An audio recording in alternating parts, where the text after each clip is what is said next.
अस्सलामुअलैकुम सामीन। 5 शव्वालुल मुकर्रम है, 7 मई है। सोशल इंडिया न्यूज़ में आपका खैर मकदम है।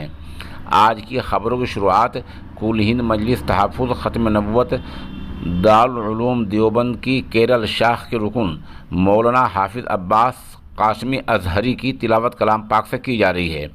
इस तिलावत के लिए हम मौलाना बादशाह साहब नाज़िम मजलिस तहफ़्फ़ुज़ केरल व उस्ताद जामिया हसनिया कायम कोलम केरल के निहायती शुक्रगुज़ार हैं। अल्हम्दुलिल्लाहि रब्बिल आलमीन अर्रहमानिर रहीम मालिकि यौमिद्दीन इय्याका नअबुदु व इय्याका नस्तईन इहदिनस सिरातल मुस्तक़ीम सिरातल लज़ीना अनअमता अलैहिम गैरिल मग़दूबि अलैहिम वलद्दाल्लीन।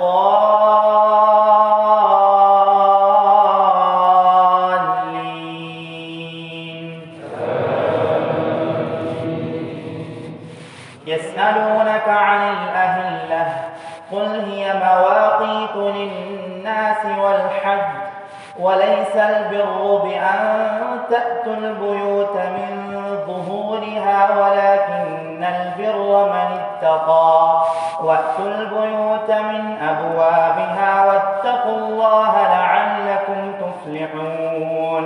وقاتلوا في سبيل الله الذين يقاتلونكم ولا تعتدوا إن الله لا يحب المعتدين.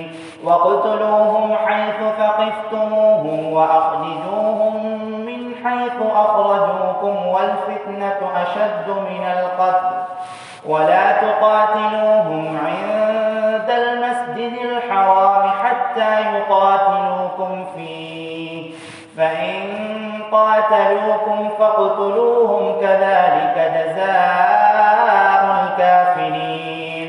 فإن انتهوا فإن الله غفور رحيم.